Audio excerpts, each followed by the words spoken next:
Hello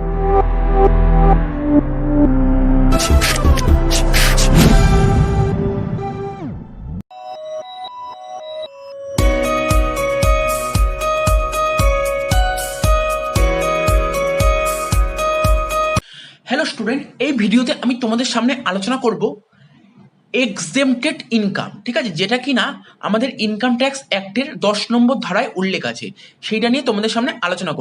এই চ্যাপ্টারটা class 11-এ যারা কস্ট ট্যাক্স নেবে তাদের আছে ট্যাক্সে, আবার যারা বিকম পড়ছে তাদেরও আছে। ঠিক আছে, এই চ্যাপ্টারটা পড়াটা খুবই জরুরি, খুবই ইম্পর্টেন্ট একটা টপিক। তো দেখো, আমরা যেটা পড়ছি সেটা হচ্ছে এক্সেমটেড ইনকাম। কি লেখা আছে? Under section 10। এখন আমি তোমাদের সামনে আলোচনা করতে চলেছি, আমরা যে ইনকাম করি না সেটা ভেরিয়াস সোর্স থেকে ইনকাম করতে পারি, বা বলতে পারো একজন এসএসসি একটা প্রিভিয়াস ইয়ারে বিভিন্ন সোর্স থেকে ইনকাম করতে পারে। ঠিক আছে, কিন্তু রিয়েলে কি দেখা যায় যে তার সমস্ত যে ইনকাম আছে না, সমস্ত ইনকামই কিন্তু গ্রস টোটাল ইনকামের মধ্যে ইনক্লুড হয় না। ঠিক আছে, এরকম অনেকগুলো সোর্স থাকে যেগুলি বাস্তবে ইনকাম হলেও সেইগুলোর উপর ট্যাক্স দিতে হয় না, আর সেইগুলোকেই ইনকাম ট্যাক্স অ্যাক্টে এক্সেম্পট ইনকাম বলে ঘোষণা করে। বা আরো যদি সোজাভাবে বলি, আরো যদি খুব ইজি ভাবে বলি, তাহলে কি বলবো? এসএসসি যে সমস্ত ইনকাম গ্রস টোটালের ইনকামের মধ্যে আসে না, সেগুলোই হচ্ছে তোমার এক্সেম্পটেড ইনকাম। অর্থাৎ আমরা বলতে পারি ইনকাম ট্যাক্স অ্যাক্টের 10 নম্বর ধারায় এমন কিছু ইনকামের কথা বলা হয়েছে যেই সমস্ত ইনকামের ওপর গভর্নমেন্টকে কোনো ট্যাক্স দিতে হবে না। তার মানে যেটা এক কথায় তোমরা বলতে পারো, যদি তোমাদের জানতে চায় এক্সেম্পটেড ইনকাম বা করমুক্ত আয় কাকে বলে, কি লিখবে? আমাদের ইনকাম ট্যাক্স অ্যাক্টের 10 নম্বর ধারায় অনেক ইনকামের কথা বলা হয়েছে, যেই সমস্ত ইনকামের ওপর গভর্নমেন্টকে ট্যাক্স দিতে হয় না তাকেই বলে এক্সেম্পটেড ইনকাম। প্রথম পয়েন্ট তোমরা কি দেখতে পাচ্ছ? Agriculture income. এগ্রিকালচার ইনকাম মানে কৃষি আয়। এই এগ্রিকালচার ইনকাম নিয়ে আমরা পরে আবার ডিটেলসে আলোচনা করব। এগ্রিকালচার ইনকাম আমাদের একটা আলাদা করে এক নতুন একটা চ্যাপ্টার আছে। এই এগ্রিকালচার ইনকাম কত নম্বর ধারায় উল্লেখ আছে? বলছে আন্ডার সেকশন 10 সাবসেকশন 1। পাশাপাশি এক্সেম্পটেড ইনকামের নামগুলো পড়বে, নামগুলো পড়ার পাশাপাশি তাদের সেকশনটাও মনে রাখতে হবে। সেকশন যদি না লেখো তাহলে হাফ নাম্বার কেটে নেবে। তাহলে কি বললাম? Agriculture income under section 10 subsection 1, মানে 10 নম্বর ধারার 1 নম্বর উপধারায় এগ্রিকালচার ইনকামের কথা বলা হয়েছে। তবে মাথায় রাখতে হবে ল্যান্ড সিচুয়েটেড ইন ইন্ডিয়া। তো কি বলছিলাম? এগ্রিকালচার ইনকামটা এক্সেম্পটেড ইনকাম। এবার দেখতে হবে নন এগ্রিকালচার ইনকাম। নন এগ্রিকালচার ইনকাম হলে সেটা ট্যাক্সেবল। ঠিক আছে, নন এগ্রিকালচার ইনকাম হলে সেটা ট্যাক্সেবল। তাহলে কি বললাম? এগ্রিকালচার ইনকাম যদি হয় সেটা হচ্ছে তোমার এক্সেম্পটেড। আচ্ছা, এগ্রিকালচার ইনকাম মানে যেটা বুঝতে হবে তোমাদের, ল্যান্ড সিচুয়েটেড ইন্ডিয়া। ল্যান্ডটা যদি ভারতবর্ষে হয়, ঠিক আছে, মানে যেই জমিতে যেই ল্যান্ডে বিজনেস করা হচ্ছে সেই ল্যান্ডটা যদি ইন্ডিয়াতে হয় তাহলে সেটা এগ্রিকালচার ইনকাম। ঠিক আছে, ল্যান্ডটা যদি আউটসাইড ইন্ডিয়া হয় তাহলে সেটা নন এগ্রিকালচার ইনকাম। নন এগ্রিকালচার ইনকাম তোমার ইনকাম ফ্রম আদার সোর্সে ট্যাক্সেবল হয়, কিন্তু এগ্রিকালচার ইনকাম তোমার এক্সেম্পটেড। এটা মাথায় রাখতে হবে। 2 নম্বর পয়েন্ট কি বলছে? Receipt of a member from the joint income of the Hindu undivided family. তো হিন্দু আনডিভাইড ফ্যামিলি তোমরা সবাই জানো, ধরো একটা ফ্যামিলিতে অনেক মেম্বার থাকে, সেই সমস্ত মেম্বাররা মিলে যদি কোনো বিজনেস করে, ঠিক আছে, সেই মেম্বাররা মিলে যদি কোনো বিজনেস করে, জয়েন্ট হিন্দু ফ্যামিলি মিলে, জয়েন্ট হিন্দু ফ্যামিলি যে সমস্ত মেম্বার, সেই মেম্বাররা যতজন বিজনেস করতে ইচ্ছুক তারা মিলে যদি বিজনেস করে, সেইটার কথা বলে। দেখো ব্যাপারটা একটু ডিটেলসে বোঝা যাক। HUF মানে হিন্দু আনডিভাইড ফ্যামিলি যে সমস্ত মেম্বার আছে তারা যে বিজনেস করছে, বিজনেস থেকে তাদের একটা ইনকাম হবে। ইনকাম মানে প্রফিটের কথা বলা হচ্ছে। তারা যে প্রফিটটা আর্ন করবে সেই প্রফিটের উপর একটা ট্যাক্স গভর্নমেন্টকে দিতে হবে। ঠিক আছে, তো এই ট্যাক্সটা কে দেবে? এই ট্যাক্সটা দেবে HUF, হিন্দু আনডিভাইড ফ্যামিলি দেবে। মেম্বাররা দেবে না, কিন্তু দেবে Hindu undivided family. After tax profit মানে ট্যাক্সটা পেমেন্ট করার পর, গভর্নমেন্টকে ট্যাক্স পেমেন্ট করার পর যেই প্রফিটটা বেঁচে থাকবে সেই প্রফিটটা ওরা ডিস্ট্রিবিউট করবে কাদের মধ্যে? হিন্দু আনডিভাইড ফ্যামিলির মেম্বারদের মধ্যে। আমি যদি একটা এক্সাম্পল দিই, ধরো হিন্দু আনডিভাইড ফ্যামিলির কর্তা হচ্ছে মিস্টার এক্স। ও বিজনেস করছে, পাশাপাশি ওর বউ করছে, ছেলে করছে, মেয়ে করছে, মানে ধরো এই 4 জন মিলে বিজনেস করছে। তো ধরো আফটার ট্যাক্স প্রফিট, এই যে আফটার ট্যাক্স প্রফিট তো ডিস্ট্রিবিউট করবে, ডিস্ট্রিবিউট করে এক একজনের ভাগ হবে। এক্স এর কিছু ভাগ হবে, মিসেস এক্স এর ভাগ হবে, এর ভাগ হবে, বির ভাগ হবে। এরা যে প্রফিটটা পাবে এটাকে কি বলে? Share of profit from HUF। এই যে টাকাটা পাবে এর উপর গভর্নমেন্টকে কোনো ট্যাক্স দিতে হবে না। এটা হচ্ছে তোমার এক্সেম্পটেড ইনকাম। আশা করি বোঝা গেল। তার মানে কি বুঝতে পারলে? হিন্দু আনডিভাইড ফ্যামিলির মেম্বাররা যদি শেয়ার অফ প্রফিটের টাকাটা পায়, এটা পুরোপুরি এক্সেম্পটেড। কত নম্বর ধারা বলছে? এটা বলছে, দেখো, এটা বলছে আন্ডার সেকশন 10 সাবসেকশন 2 সেকশন মনে রাখতে হবে। আর এটা যারা ক্লাস 11-এ পড়ছো দেখো পাশে লিখে দিয়েছি, 11 স্টুডেন্টদের সিলেবাসে এটা আছে। এই তোমাদের যদি দেয় এক্সাম ইনকাম নাম লিখতে, তাহলে এইটা তোমরা দিতে পারো, ঠিক আছে? এটা দিতে পারো কি তোমাদের দিতেই হবে এটা।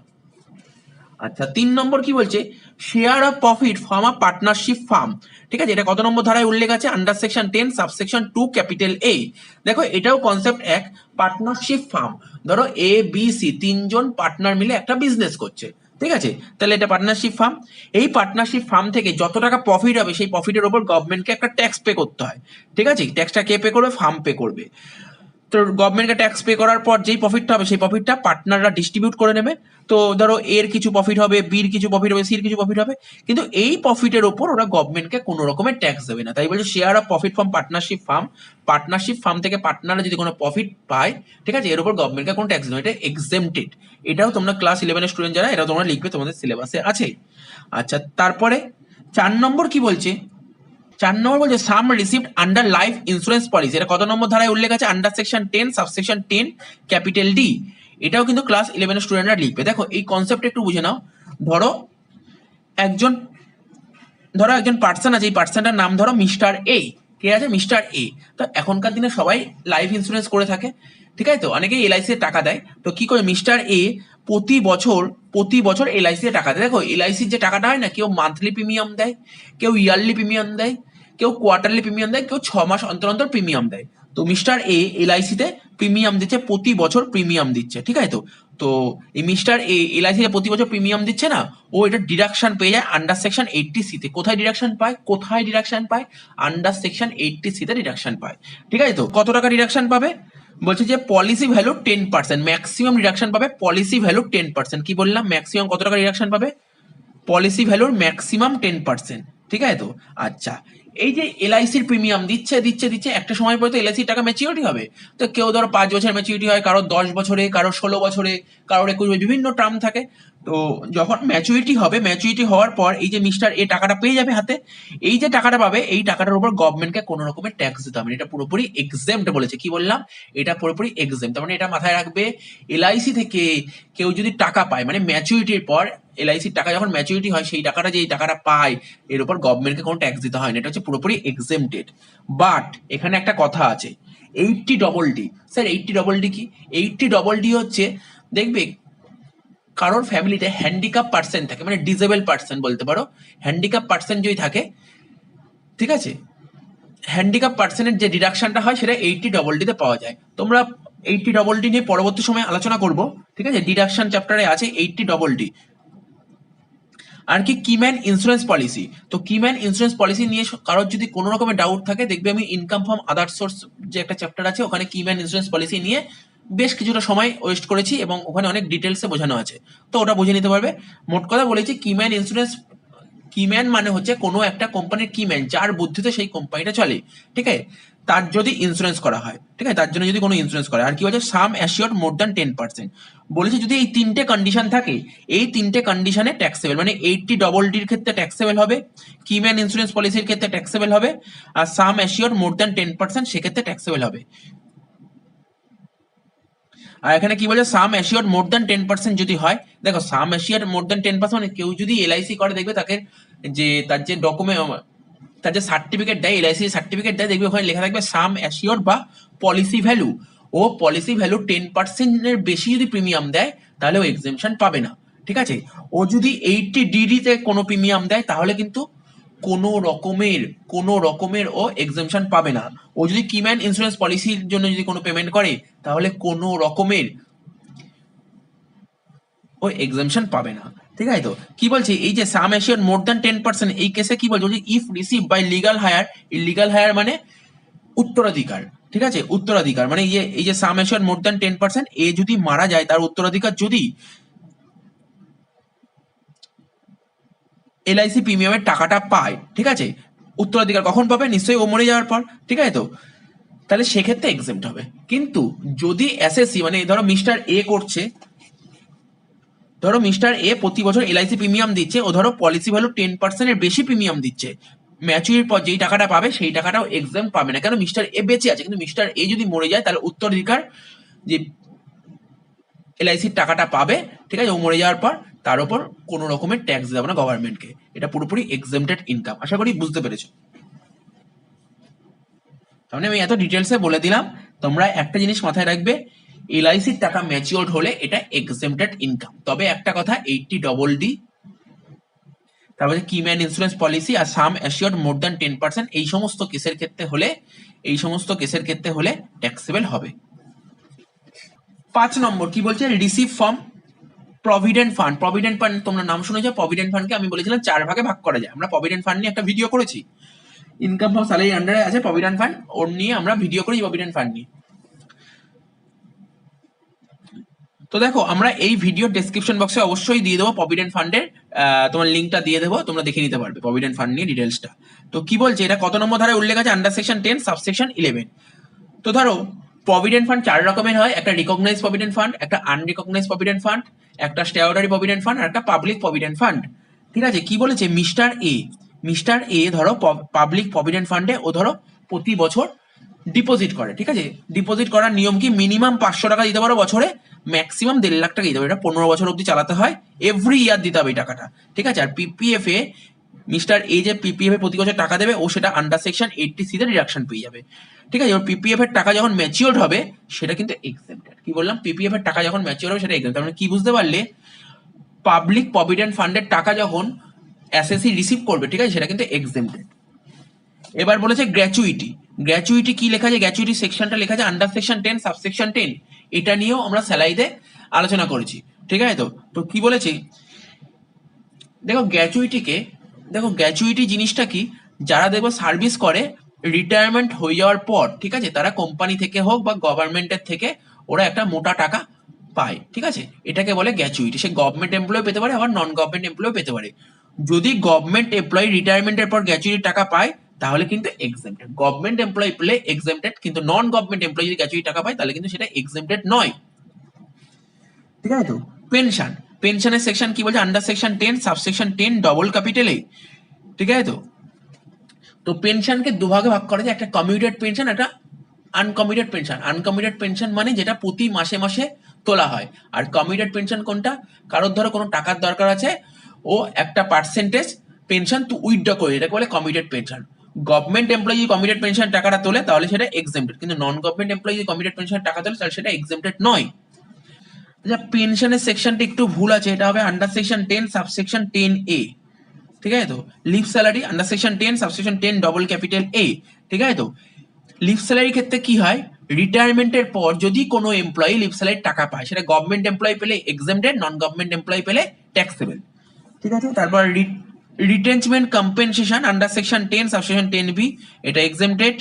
Voluntary retirement compensation under section 10 subsection 10C, এটাও এক্সেমটেড। ঠিক আছে, তবে কিছু কন্ডিশন আছে। আচ্ছা, তারপর কি বলেছে, 11 নম্বরটা কি বলেছে দেখো, under section 10 subsection 10 double capital C, বলছে tax on non monetary perquisites. আচ্ছা, তোমাদের পারকুইজিট জিনিসটা বলে দিই, তোমরা স্যালারি পড়েছো, পারকুইজিট জানো। এমপ্লয়ি যদি এমপ্লয়ারের কাছ থেকে, মানে মালিক বা বসের কাছ থেকে স্যালারি আর অ্যালাউন্সেস ছাড়া যদি কোনো রকমের এক্সট্রা বেনিফিট পেয়ে থাকে, সেটা ক্যাশ বেনিফিটও হতে পারে আবার কাইন্ড বেনিফিটও হতে পারে, তাকে পারকুইজিট বলে। তাহলে কি বললাম, এমপ্লয়ি যদি এমপ্লয়ার কাছ থেকে কোনো রকমের বেনিফিট পায় তখন তাকে পারকুইজিটস বলে। ঠিক আছে, তো বলেছে tax on non monetary perquisite paid by employer on behalf of employee.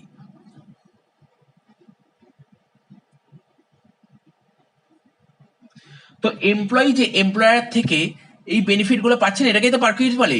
তো পারকুইজিট দু রকমের হয়, একটা মনিটারি পারকুইজিট হয়, একটা নন মনিটারি পারকুইজিট হয়। ঠিক আছে, তো নন মনিটারি পারকুইজিটস এমপ্লয়ি যে এমপ্লয়ার থেকে পাচ্ছে তার উপর ট্যাক্স যদি এমপ্লয়ার নিজেই দিয়ে দেয়, ঠিক আছে, তার উপর ট্যাক্স যদি এমপ্লয়ার নিজেই দিয়ে দেয় সেটা কিন্তু এক্সেম। তাহলে কি বললাম, tax on non monetary perquisite. Non monetary, দেখো যদি বলতো non monetary perquisite paid by employer, সেটার কথা বলছি না, আমি কি বলছি, নন মনিটারি পারকুইজ যেটা হচ্ছে, যেটা ভ্যালু হবে তার উপর ট্যাক্স। ঠিক আছে, এবার তোমরা যদি বলো নন মনিটারি পারকুইজ কোনটা, দেখো এমপ্লয়ার খুশি হয়ে এমপ্লয়িকে ফোন দিতে পারে, গাড়ি গিফট করে, ঠিক আছে, বাড়ি গিফট করে। ঠিক আছে, তো এইগুলোকে বলে নন মনিটারি পারকুইজিট। তো নন মনিটারি পারকুইজিট তোমার ট্যাক্সেবল, কিন্তু নন মনিটারি পারকুইজিটের উপর যে ট্যাক্সটা দিয়ে পেমেন্ট করে দিচ্ছে এমপ্লয়ার, সেটা কিন্তু তোমার এক্সেমটেড। এটা মাথায় রাখবে। হাউস রেন্ট অ্যালাউন্সেস কত নম্বর ধারায়, under section 10 subsection 13 A। Suppose ধরো আমি একটা কোম্পানিতে জব করি, ঠিক আছে, তো আমি একটা কোম্পানিতে জব করি এবং কোম্পানিটা হচ্ছে কলকাতা শহরেই, এবং আমি থাকিও কলকাতা শহরে। তার কলকাতা শহরেই অফিস, আমি নিশ্চয়ই বাড়ি থেকে অফিসে যাতায়াত করছি, ঠিক আছে, কিন্তু হাউস অ্যান্ড অ্যালাউন্স বাবদ আমি কোম্পানি থেকে টাকা পেয়েছি, ঠিক আছে। তো বলে দিয়েছে ইনকাম ট্যাক্সের পরিষ্কার বলে দিয়েছে তুমি যদি নিজের বাড়ি থেকে বসবাস করো, ঠিক আছে, তুমি যদি নিজের বাড়িতে বসবাস করো তাহলে তুমি কোনো এক্সামশন পাবে। 1013A, ঠিক আছে। তো 1013A কি বলছে, কতগুলো কন্ডিশন আছে, সেই কন্ডিশনের সাপেক্ষে হাউজিং অ্যালাউন্স তোমার এক্সেমটেড হবে, ঠিক আছে। কিছু শর্ত আছে, সেই শর্ত সাপেক্ষে হাউজিং অ্যালাউন্স তোমার এক্সেমটেড হবে। তো যেইগুলো কিনা আমরা স্যালারি চ্যাপ্টারে আলোচনা করেছি। তারপর বলছে নোটিফাইড স্পেশাল অ্যালাউন্স, কিছু স্পেশাল অ্যালাউন্স আছে, ঠিক আছে, এর উপরও তোমার এক্সেমশন পাওয়া যায়। এগুলো সব কন্ডিশন সাপেক্ষে। লিফটেবল কনসেশন, এটা নিয়েও আমরা ইনকাম ফ্রম স্যালারি চ্যাপ্টারে আলোচনা করেছি, কত আন্ডার সেকশন 10 সাবসেকশন 5 এ। আচ্ছা,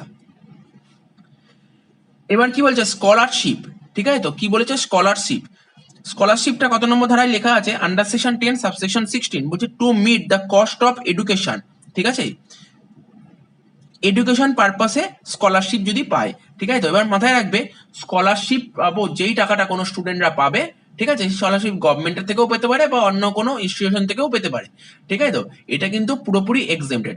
এবার এখানে কোনো প্রশ্ন নেই যে ধরো কেউ ধরো স্কলারশিপ বাবদ কোনো টাকা পেয়েছে, সেই টাকা যে পড়াশোনার কাজেই কাজে লাগাতে এমন কথা নেই। পড়াশোনা ছাড়া যদি অন্য কোনো জায়গায় যদি কাজে লাগায় সেটাও এক্সেমটেড হবে। তাই লিখেছে even the amount is not spend for education.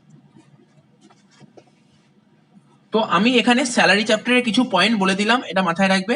তাহলে এখনো পর্যন্ত কটা বললাম, এক্সেমটেড ইনকাম 15টা। তোমাদের এক্সামে লিখতে দেবে 5টা এক্সেমটেড ইনকাম, এর মধ্যে যে কোনো 5টা লিখতেই পারবে, কোনো অসুবিধা নেই, যেইগুলো লিখবে সেইগুলোই ঠিক, কোনো কিছু ভুল নেই, ঠিক আছে। তো এখানে তোমাকে লিখতে হবে। এবার বলছে কি 17 নম্বর বলছে daily allowances to MP and MLA, ঠিক আছে। তো এমপি এমএলএ রা যদি ডেইলি অ্যালাউন্সেস পায় সেটা কত নম্বর ধারায় উল্লেখ আছে, আন্ডার সেকশন 10 সাবসেকশন 17 এ, ঠিক আছে।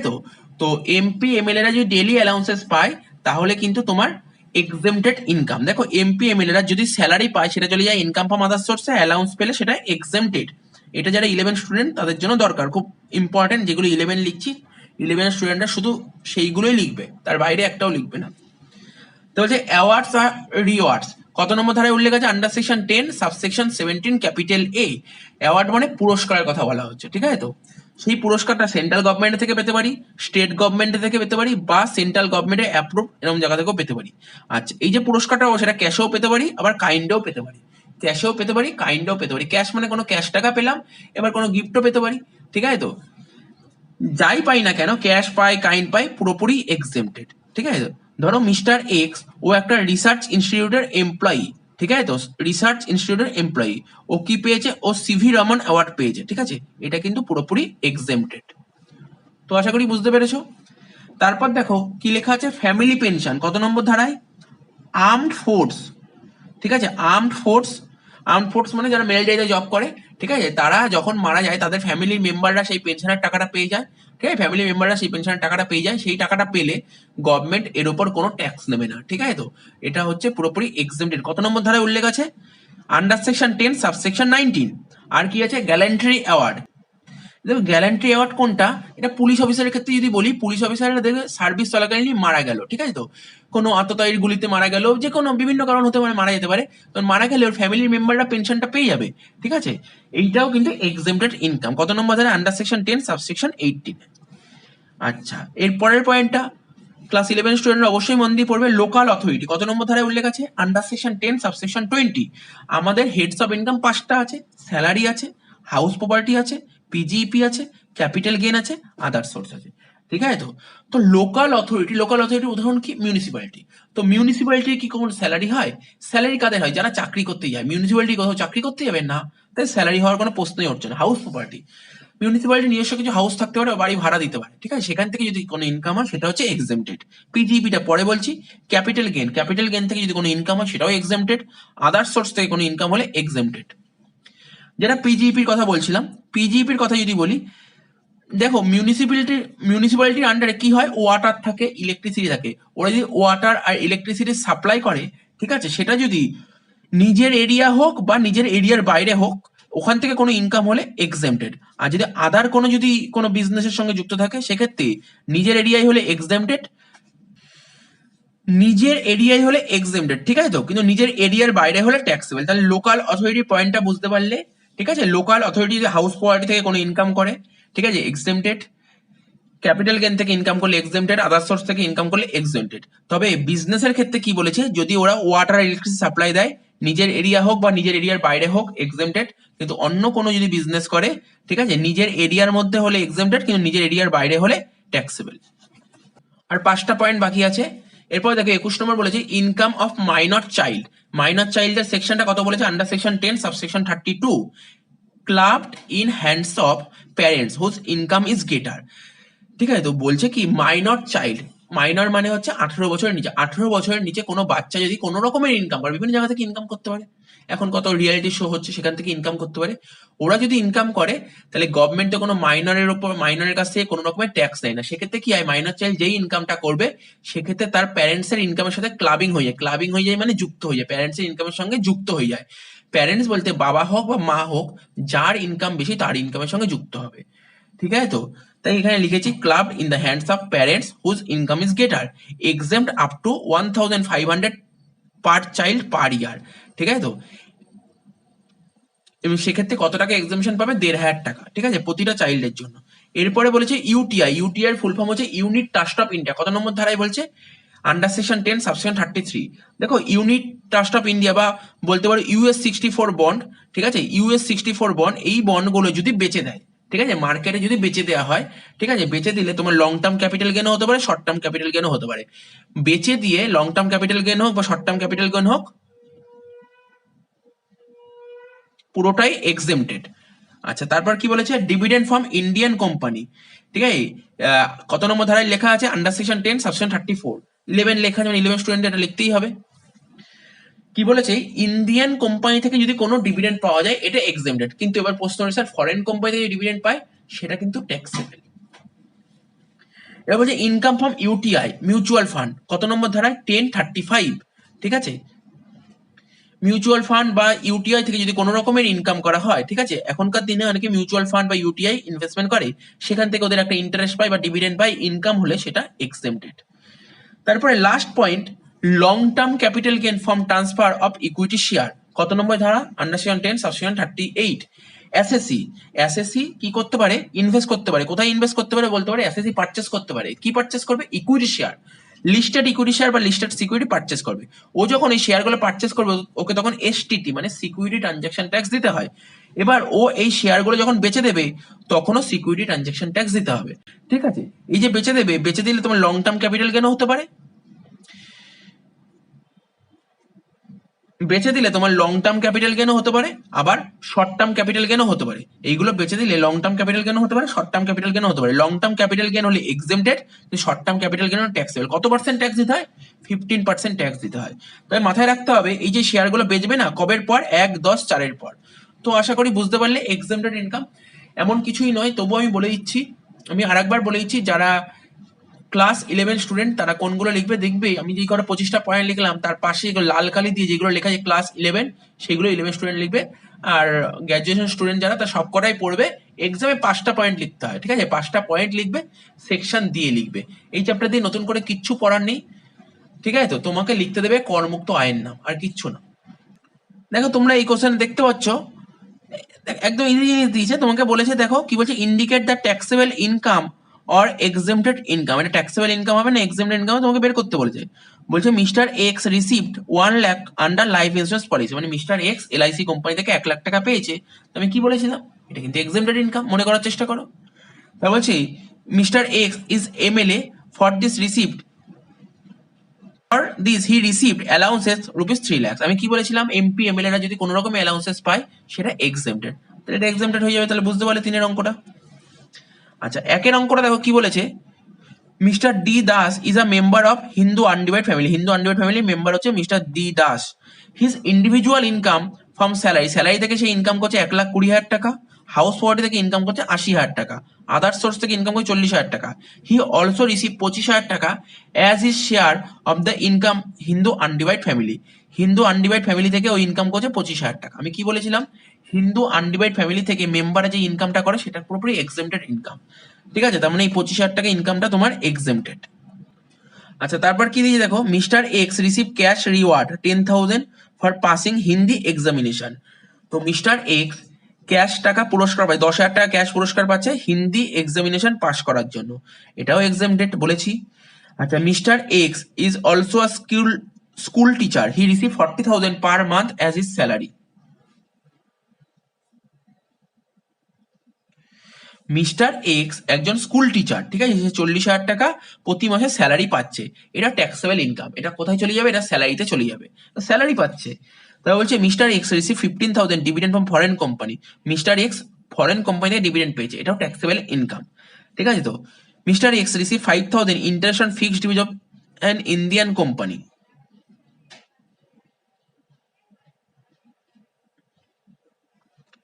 তো মিস্টার এক্স ফিক্সড ডিপোজিট করেছে কোথায়, ইন্ডিয়ান কোম্পানিতেও ডিপোজিট করেছে, ইন্ডিয়ান কোম্পানিতে ডিপোজিট করেছে, সেখান থেকে ইন্টারেস্ট পাচ্ছে, এটা ট্যাক্সেবল। যদি বলতো ডিভিডেন্ড পাচ্ছে, ঠিক আছে, তো সেটা হতো এক্সেমটেড। এই যে ডিভিডেন্ড পাচ্ছে ইন্ডিয়ান কোম্পানি থেকে, এটা এক্সেমটেড। তারপর কি বলছে, US 64 বন্ড থেকে ইন্টারেস্ট পাচ্ছে, এটাও এক্সেমটেড। তাহলে আশা করি বুঝতে পারলে ব্যাপারগুলো, ঠিক আছে। এরকম ধরনের অঙ্ক দিতে পারে, যদি দেয় এরকম একটা করে লাইন তুলে দেবে, তো আমি বলে দিলাম।